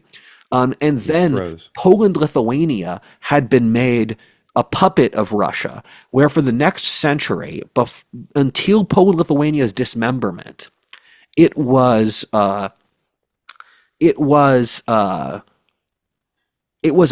did what Russia said. Russia would march its armies across Poland at any given time. Poland was sort of a doormat, and it's sad because Poland was this big state with a lot of potential, but their nobility had been grown complacent to keep the government weak and keep the serfs down. And with the end of the Great Northern War, you saw the rise of Russia as a European power, where rather than being a great Brazil in the East, or China, a country that had potential but had not reached it, Russia attained said potential by doing a radical process of westernization, which Peter the Great enforced on the population, killing over 1 million people. And it was done in a sort of almost Japanese way, where I was thinking today about the parallels between Imperial Japan and Russia. Both of them are collectivist, in Russia's case, nearly Asiatic, in Japan's case, very Asiatic, societies which chose to westernize under an emperor, and with using the nobility, went quite far, and then ultimately hit sort of like a cultural issue with it. In Russia's case, they fell to the Soviet Union. In Japan's case, they fell to fanaticism and hysteria around World War II. Right. And yeah, the years leading up to it. That's funny. I was going to mention Japan earlier when you discussed the Soviets forced, or not the Soviets, the Russians forced development. And it's really funny that you mentioned that Swedish attack. What, it was in the 1700s? It was like 1701 starting. because it's a real historical echo of the origin of Russia through Yeah. a much older Swedish conquest, and it kind of was like a last chance hurrah to reverse the impact of the Mongols, if you think about it. But it was all, even without succeeding, it created the hermetic pressure that forced Russia to industrialize. And it's funny Yeah. with the drill because it's like Sharp says, I know you can fire 3 rounds a minute, but can you stand? Yeah. And so much of the battles are about forcing retreats, right? And it's like what drill did was just take a huge percent of battle tactics away because it made it way harder to force retreats. That's a great point, and that requires a lot of military history knowledge, so I commend you. Um, I'm an the expert. JFC Fuller writes really well about this era of 18th century warfare. He goes through Poltava and the various battles. Um, this was the era of drill and muskets, and the difference between free troops and serf troops wasn't that strong until the French Revolution. The French Revolution radically increased the size of militaries, so everyone had to enter into the age of mass mobilization. But in Mhm. this time period, you had the nobility as officers, and they would scrounge up the serfs. In Prussia had conscription, Russia had conscription, East Europe, besides France, had conscription before West Europe, and they'd build these armies that would fight these set-pieced battles. And 18th century armies were not that large. It was like 20,000 guys, 40,000 guys, 10,000 guys. And so when you're looking at the second the 7 Years' War between Prussia fighting against Russia, Austria, and France, is at these battles like Rossbach and Leuthen, which were battles of survival for Prussia that determined the course of European history. The armies are so much smaller than in the Napoleonic Wars. I think the biggest armies in the mid 18th century were like 60,000 to 80,000. And by the time of the Mhm. Napoleonic Wars, you have armies of hundreds of thousands, like Yeah, 500,000 people. just an insane shift. I mean, I wonder what people thought about when that transition was happening. It was probably a lot of panic that was equivalent to like nuclear panic, right? Where you start to visualize the possibility for total war, and then you can see the possibility for total destruction. Yeah. And the thing to keep in mind also is that Napoleonic era was one of the most philosophically and culturally literate societies ever, and that includes Eastern Europe. So they were thinking about the implications of this at the time, and there were a litany Mhm. of answers where Tolstoy, as an example, I really do not like Tolstoy as a philosopher. He was a shit lib. He said that we should just, he was a Russian aristocrat who lived off his serfs. He said we should make a society with no rules or standards or First thing, kill Tolstoy and take his barn. he also had a weird arc where he was an edgy atheist and he had a failed marriage. He was a best-selling author, and then he became a Christian at the end of his life because he said, "I've done all the things except accept Christ. I might as well do it." Um, After leading everybody else astray, he's like, all right, fine, I'll jump in. you have Kant, who was writing at the time. He was a Prussian philosopher of Scottish ancestry in around Königsberg in Prussia. Uh, and God, I cannot explain Kant in the context of in the context of European politics at the time. That's too autistic. It's Kant's doing his own thing. Um, you had Goethe, who was saying that like Napoleon was the spirit of the age. Same thing as Hegel, because a lot of this with a turning point from the Enlightenment to Romanticism, which also occurred in Eastern Europe, was that with the conflict around the Napoleonic Wars, it forced Germany, Austria, and Russia to double down on their own national identities against the Enlightenment. So you saw a counter Enlightenment in Eastern Europe of nativist philosophy that was often sort of irrational or mystic or ethnically focused, where there was this reversal of French influence And part of this transfer was Hmm. the transfer from French cultural dominance to German cultural dominance, from the Enlightenment to the Romantic era. Right. And the nationalism combining with the rejection of the French, because it's like, why should we speak French? Why do we want this French influence through Yeah, like elite networks that are in their language? And then basically they did a whole bunch of philosophy in German, most of it, which yeah. the English world has never read. Like Herder, he would say that there's the ethnic consciousness of a nation, and so you merge with the ethnic consciousness of the nation, and there's the sort of Rousseauian will of the people, and so that's how you make the jump of we are no longer just the nobility, we are the ethnic consciousness of the nation, which the pre-established upper class happens to be in charge of, and Right. then We the just ma- represent this. and Yeah. then the mass and then the Caesarist sort of mass mob people took the logic for totalitarianism. It's kind of like the Catholic version of uh, ethnic politics. Yeah, it sort of We is. represent the will of the folk. Yeah, no, that's a great way of putting it. That's what Rousseau, who was Rousseau was Protestant, but he was in a Catholic society. Um, so after the Great Northern War, Russia became a contender for the European balance of power in a way that was novel. In Kissinger's book on the topic, he said it was the first great attack on the Westphalian nation state system because Russia was a great Oriental empire that everyone in Europe could look at with fear because they knew they were different. And you saw a series of wars ripple across the region, where firstly Russia secured its position along the Baltic, up by Latvia and Estonia, and they were quite lenient in governing them. They let the German and the Polish, the German and the Finnish elites do a lot of self-governance during this time period because their whole thing is we're a multi-ethnic empire. Let's let the more competent elites govern themselves and then govern the sort of people we have to colonize, like this.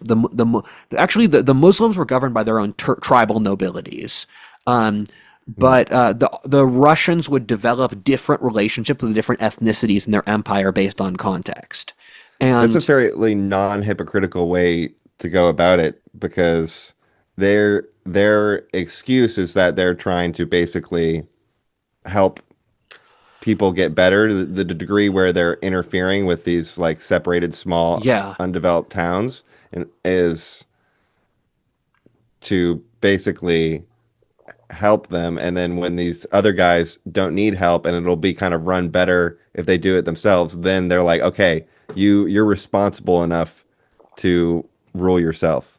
yeah. You're not just messing everything up for everybody. It's kind of interesting. That was what the British did too. They had differing levels of self-governance, where even in sort of the non-Dominion colonies like India or Africa, they gave almost all of the British and the French empires were de facto self-governed. There just weren't enough white people, but they had differing levels based on stuff like that. Um, and the Turks waged a near constant war. Sorry, the Russians waged a near constant war against their south, starting with the foundation of the Russian Empire and ending at the end of the 18th century with the seizure of the Crimean Tatars. And we've spoken of the Crimean Tatars in Mhm. previous videos. They were this Mongol descended population around Crimea that held the bottom of Ukraine. And they were enormous slave traders. They had depopulated the entire region for hundreds of miles around Crimea, populating the bottom of the peninsula themselves. And they captured a lot of Russian slaves, and the Russians had to make their own version of the Great Wall of China called the Belgorod Line against them. And the Russians were finally able to defeat them by the end of the 18th century through wearing the Turks down and populating the region partly by Cossacks. And the Russian settlement of the Chernozem black soil steppe region of southern Ukraine and South Russia, that was done after the time of the American Revolution. And so by the time Napoleon invaded the region in the early 19th century, the Russians had only been there for a generation. And that was part of a process of settlement where in Moldova and in Romania, the local populations who were under Turkic governance they flipped from being semi-pastoral to being farmers on the steppe, due to partly the introduction of corn agriculture from the New World that was important, um, at the end of the 18th century. So even sort of native peoples that had been semi-pastoral beforehand, they made the turn to full-time agriculture, often living in terrible serf conditions at the end of the 18th century. It's really interesting. Again, when you look at like how split up all these domains of expertise were, like you said, if anyone from around Germany, if they wanted to serve in a military or if they were respected as like someone who had military knowledge, it's because they just served in the German Yeah. military. Because there weren't that many organizations, there weren't that many people who knew how to farm X way, right? You want to bring this kind of farming, you take this kind of settler. And what happens is the more these kind of nations are able to develop, the more saturated the ecosystem gets with knowledge. So if you served in the German military or the Italian military, now you can have kind of like some semblance of um, similarity or level of skill, something where you Yes. could kind of apply it to that other industry. And it's the same thing with manufacturing and agriculture, where the more saturated the knowledge environment gets, the more localized the industry gets because you're taking out the transportation cost and the trading cost. And so those there's actually but in the early stages of forming all of that, it's like only the Austrians know how to do this. Only the Danes are good at this. Yes. Only the Jews can do this. Yeah. That's very true, and you see it with Karl von Clausewitz, who's the most famous military thinker ever, who was an officer for the Prussians, and then after Napoleon beat the Prussians, he didn't like that the Prussians were cooperating with the French, so he fled to Russia, became one of the top commanders in the Russian military to fight his former country, partly the Prussians, during Napoleon's invasion of Russia, while fighting against the French, because his hatred of the French was greater than his loyalty to Prussia.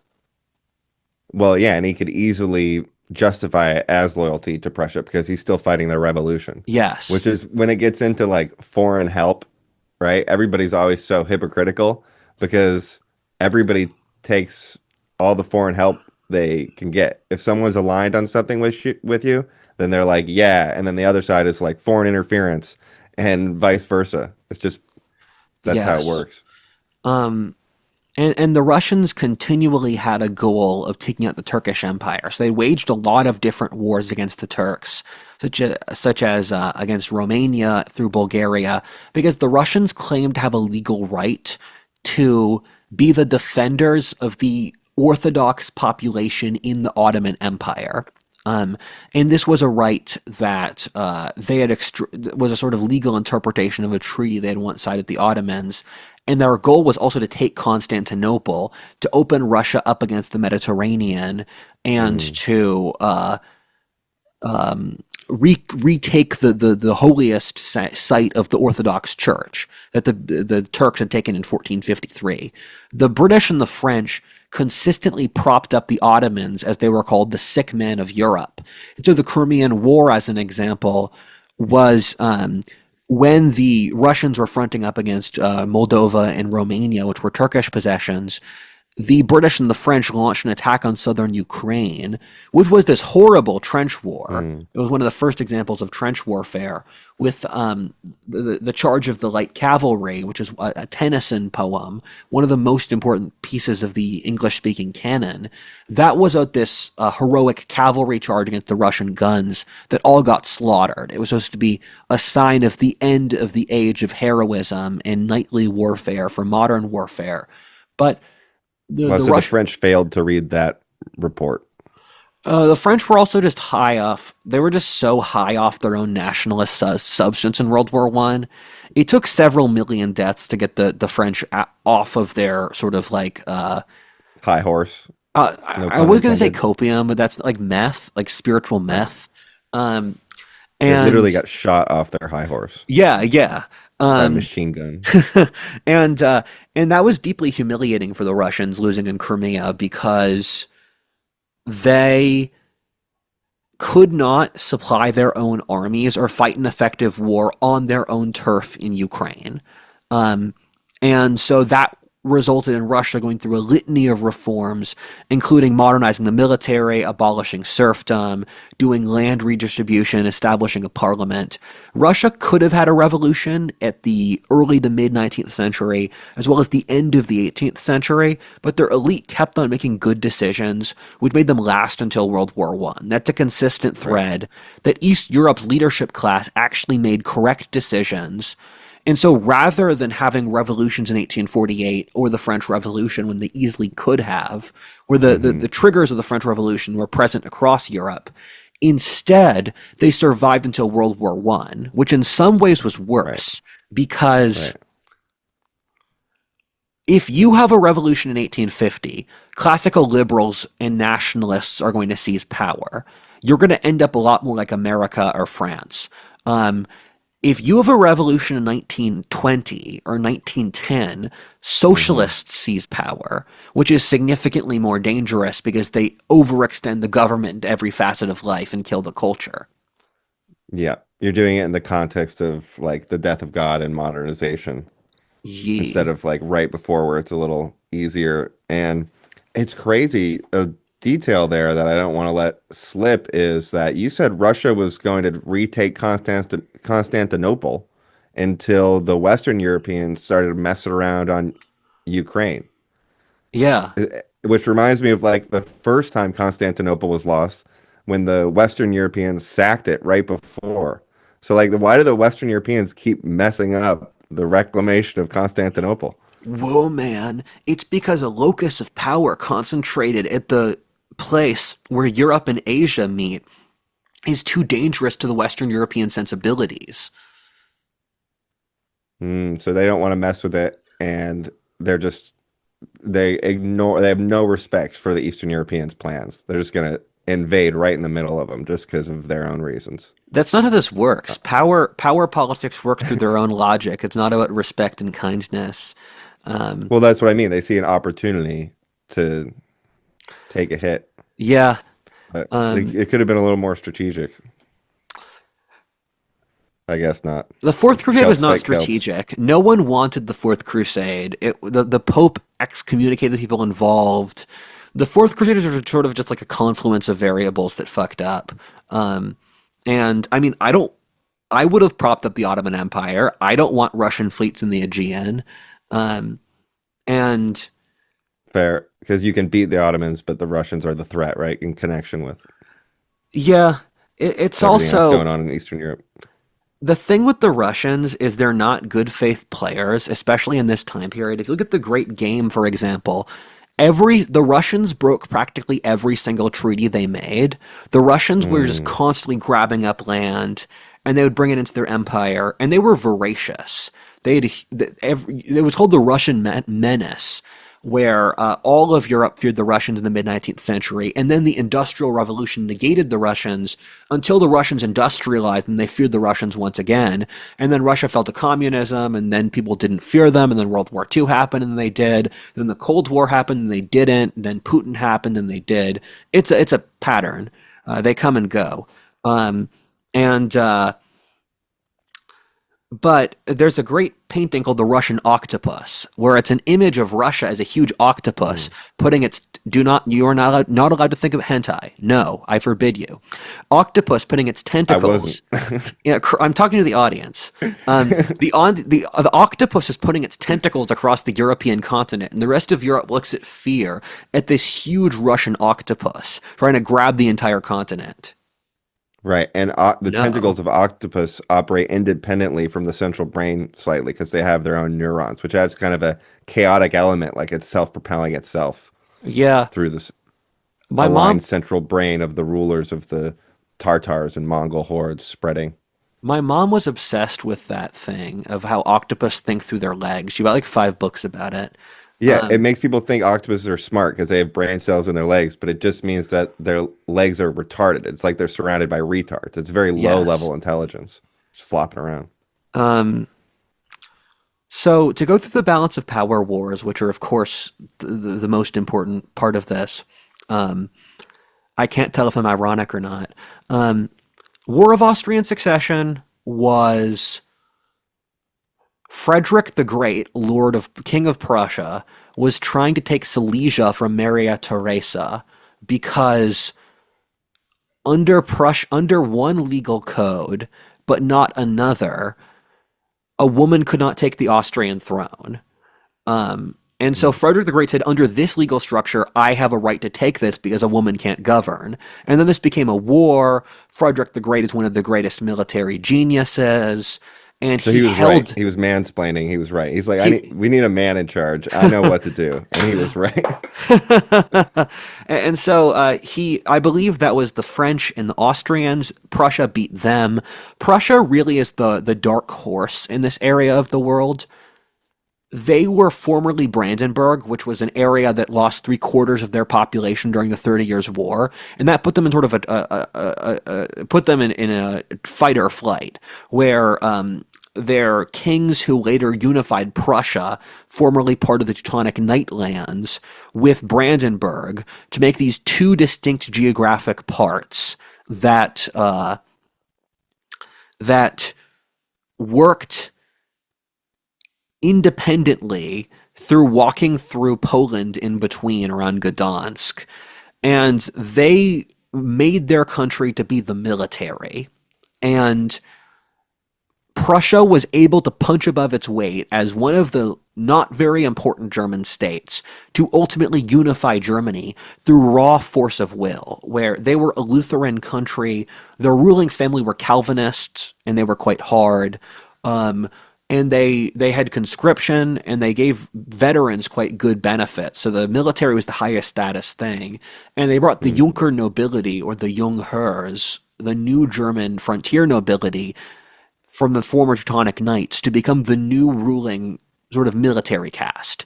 And the Junkers had a profound emphasis on excellence.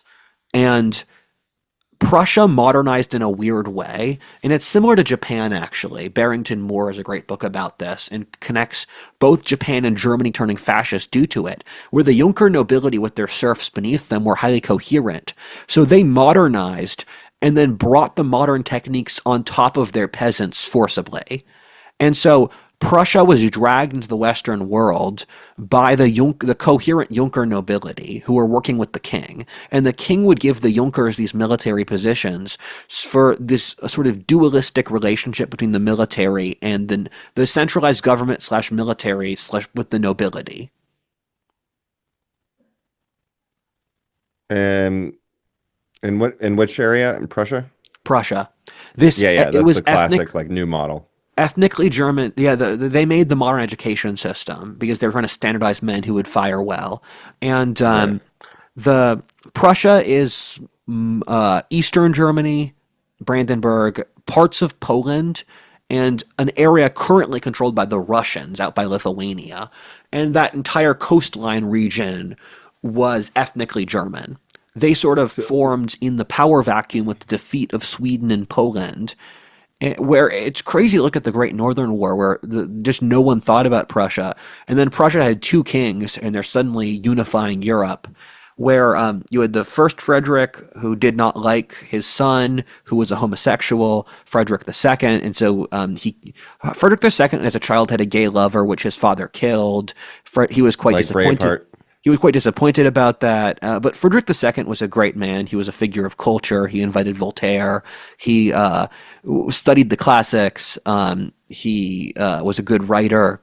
And he made Prussia a great nation by first going after Silesia.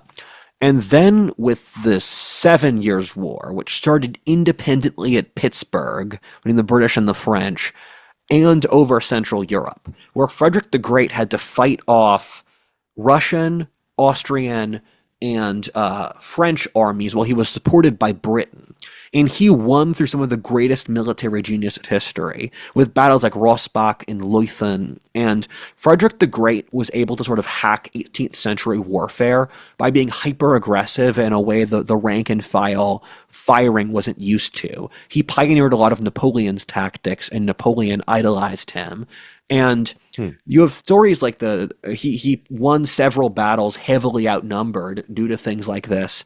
And Prussia only survived because they started growing potatoes.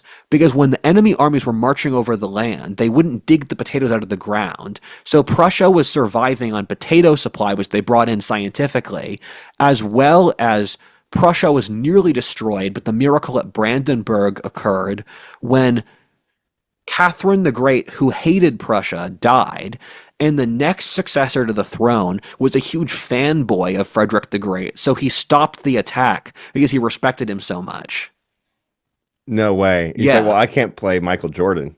exactly. I'll let him win." And That's crazy. You mentioned potatoes. It brings me back to a point that I wanted to tie in, and it's like piling on. But first, a question: when we talk about people from Denmark or people from various countries joining the German military, uh, how much of that is we're talking about them joining the Prussian military?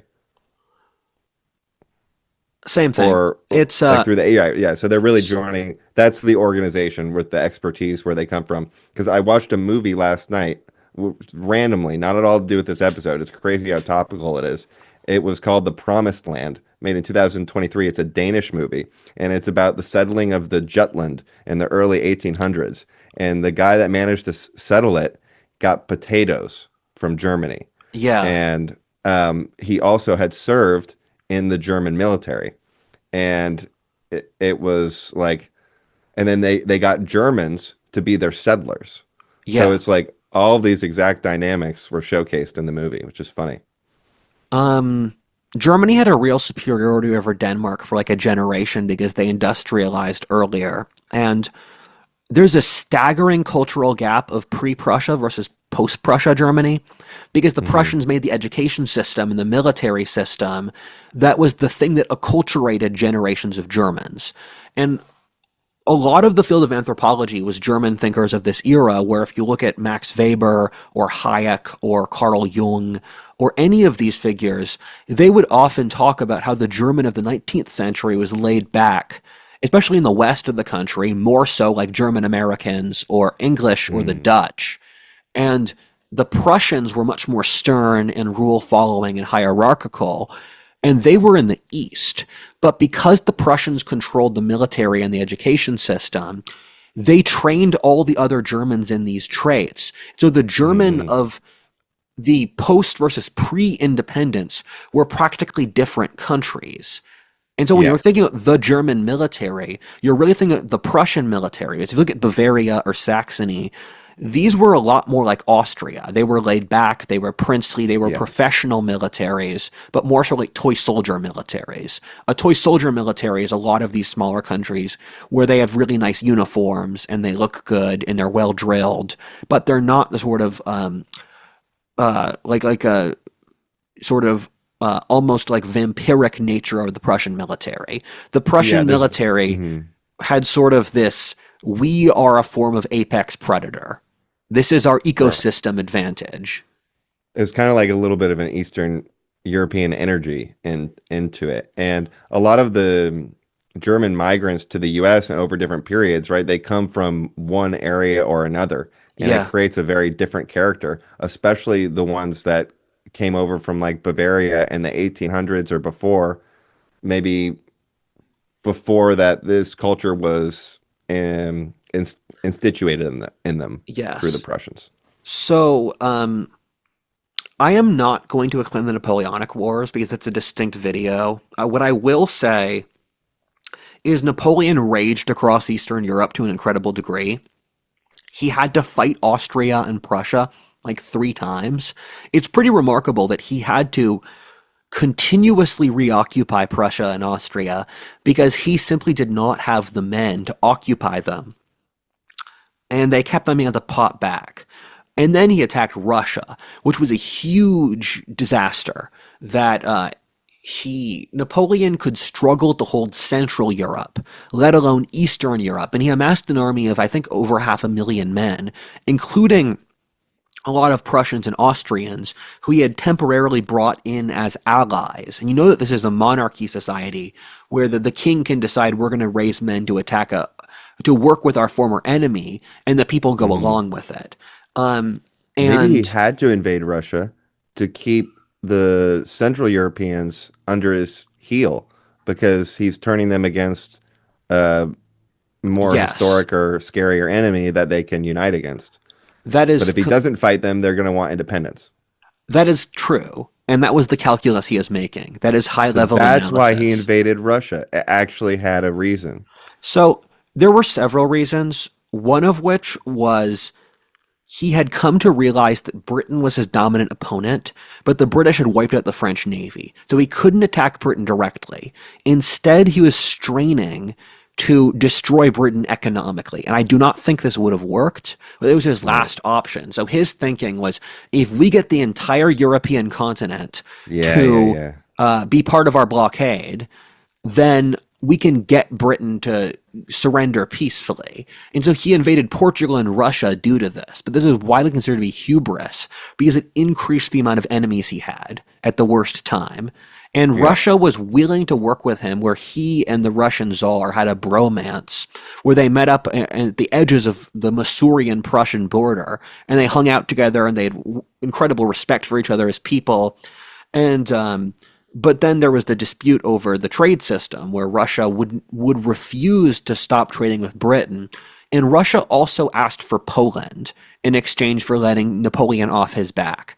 And Classic. Poland was one of the places in the Napoleonic Empire that he was attached to because they had recently been divided up by Austria, Russia, and Prussia at the end of the 18th century because Poland had been weak for the 18th century and they had a regime switch involving, I believe, Kosciuszki, who was the fort designer in the American Revolution, where they started bringing in manufacturing. They made a liberal democracy with maybe universal suffrage. They were trying to become a liberal democracy. And they started raising a genuinely powerful military. And then all of the neighboring countries found this very dangerous because it occurred at the time of the French Revolution with a similar ideology. So they were trying to Hmm. contain the East European version of the French Revolution. And they divided up Poland politely in the beginning, with taking a little bit of the edges, and then they divided up Poland ruthlessly afterwards. And the Polish nation kept going, where if you were from Krakow, you would still have relatives in Lublin or Warsaw. But Poland was divided up as a country. And so the Napoleonic French exploited this by making the Duchy of Warsaw, where they were using the Poles against the Russians. And so the short answer is that Napoleon was embroiled enough in Eastern Europe that his hope was to knock out Russia, but instead he overextended himself. Right. And yeah, what we mentioned earlier with the Eastern Europeans, that being a good way to control them is part of that larger equation of how you Yes. take your momentum to cover the whole continent. And it's ironic because the French cutting off the English from trade and trying to cut them off from all of European trade was probably a big impetus and motivating factor for England to switch to it, to get their population to agree to switching on a total war model because they're feeling a lot of economic pain. It's a big threat, right? You have to get volunteers or conscriptions to go out and fight Napoleon. You know, if you volunteered, you got the shilling or whatever. Um, and they were suffering economically. So it's like, hey, we need to beat Napoleon so then the economy will get better after the war. We'll have access to Europe, access to France. And I think after the war, they didn't actually have trade access to as much of Europe as they wanted to. There were still a lot of economic problems that took a little bit of time to shake out. A crazy thing is that the highest tax rate Britain ever had in the pre-industrial period was a 10% income tax from the Napoleonic Wars in an emergency they took away. World War II, they had a 95% tax rate. That's how much of a shift this was. Total society, we went from total war in terms of like conscriptions to also all of your stuff and all of your money. Exactly. So Napoleonic Wars are over. We see the retrenchment of the L'Ancien regime, which lasted with stable borders until World War One. And I am going to put in the cultural and the economic and the political shifts that occurred over the mid to late 19th century in the next video because only after World War One do you see their manifestation. So in the next video in 20th century Eastern Europe, we're going to backtrack what shifted between the Napoleonic Wars and World War One that meant you saw the end of this world of the great empires of Austria, Prussia, and Russia towards, firstly, the division into smaller countries, and secondly, the rise of totalitarian ideologies. Excellent. Yeah, let's see how that went wrong. Like Bill and Ted. Excellent, man. Okay. We should do a Bill and Ted someday. No. We could do it. Get We some could. history in there, some like funny figures, some of the insights, get their dialogue on point. When I was a teenager, I considered making an alternate history for April Fools about what if Bill and Ted actually did their adventures. What would the downstream alternate history implications of that be? The butterfly effect of meeting every most consequential figure, that would have been Yeah. chaotic to plan Whoa, out. man. It was aliens. Turns out Bill and Ted had zero impact. They have no charisma or intellect. Okay. Sounds All right, good. sounds good. See you next week. Peace.